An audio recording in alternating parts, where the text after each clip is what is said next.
السلام علیکم پیارے دوستوں، گاؤں کا امام مسجد بانج عورتوں کے ساتھ دھوتی پہن کر کیسے دم کرتا کہ وہ اگلے ہی دن حاملہ ہو جاتی۔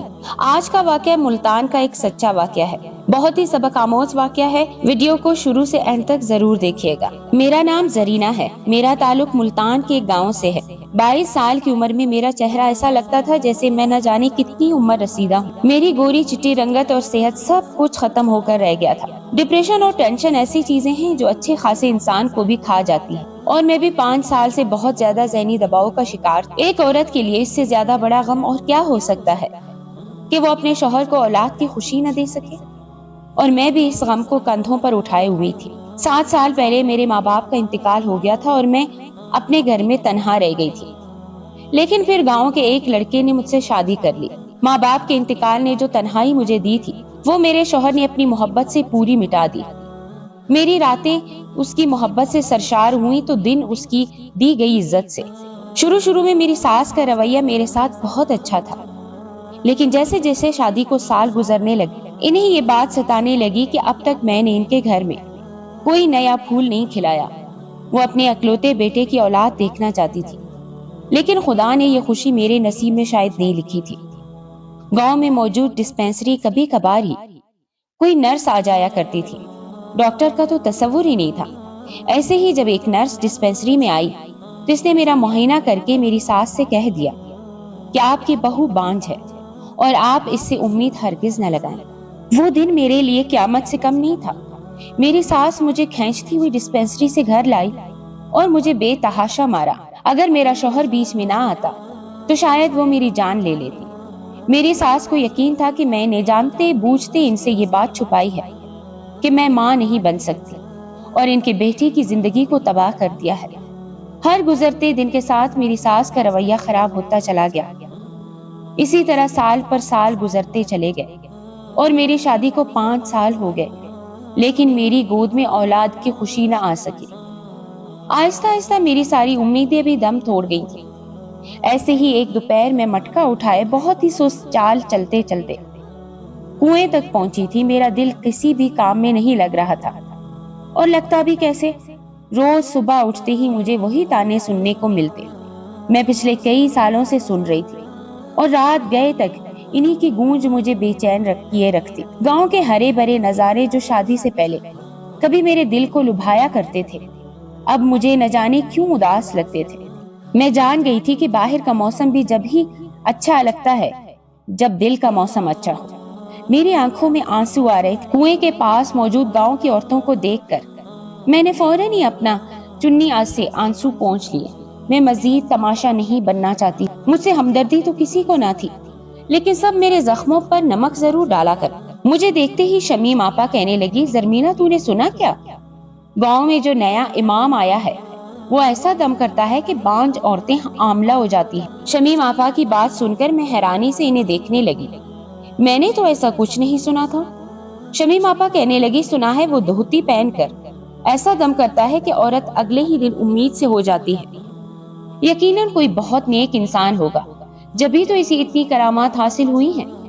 پتہ نہیں کیوں، لیکن مجھے لگا تھا کہ وہ میرا مذاق اڑانے کے لیے ایسی بات کہہ رہی ہے، کیونکہ انہیں بہت اچھی طرح معلوم تھا کہ میں پچھلے 5 سال سے اولاد کے لیے تڑپ رہی تھی، اور اسی بانجھ پن نے میری زندگی مشکل بنا دی تھی۔ میری ساس تو گاؤں کی ہر عورت کے آگے بھی میری اسی کمزوری کو رو رو کر بیان کرتی تھی کہ میری وجہ سے ان کے بیٹے کی نسل ہی آگے نہیں چل سکتی۔ میں شمیم آپا کی باتوں کو نظر انداز کرتی کنویں سے پانی بھرنے لگی۔ یہاں آنے سے پہلے بھی میں اپنی ساس کی بہت سی باتیں سن کر آئی تھی۔ میں اپنی ساس کو کوئی جادوگرنی معلوم ہوتی تھی، جو بے اولاد ہونے کے باوجود بھی اپنے شوہر کو بہت ہی محبوب تھی۔ آج صبح بھی وہ مجھے یہی تانا دے رہی تھی کہ اگر میری اولاد ہوتی تو اور بات تھی، لیکن ایک بانجھ ہو کر بھی میں نے ان کے بیٹے کو نہ جانے کیسے قابو کر رکھا ہے۔ شمیم آپا اب بھی مستقل دوسری عورتوں کے ساتھ اسی نئے امام کا ذکر کر رہی تھی، جو کچھ ہی دنوں پہلے اپنی بیوی کے ساتھ ہمارے گاؤں میں رہنے کے لیے آیا تھا۔ اکثر ہی دوپہر کے وقت گاؤں کی عورتیں پانی بھرنے کے لیے کنویں پر جمع ہوتی تو کوئی نہ کوئی بات کو لے کر گھنٹوں گزار دیتے، لیکن مجھے یہاں بھی زیادہ دیر رکنے کی اجازت نہ تھی۔ مگر شمیم آپا کی باتوں نے آج مجھے کچھ دیر ٹھہرنے پر مجبور کر دیا تھا۔ وہ بڑے ہی مرحوب انداز میں سب کو بتا رہی تھی کہ اپنے ہی گاؤں کی نسیمہ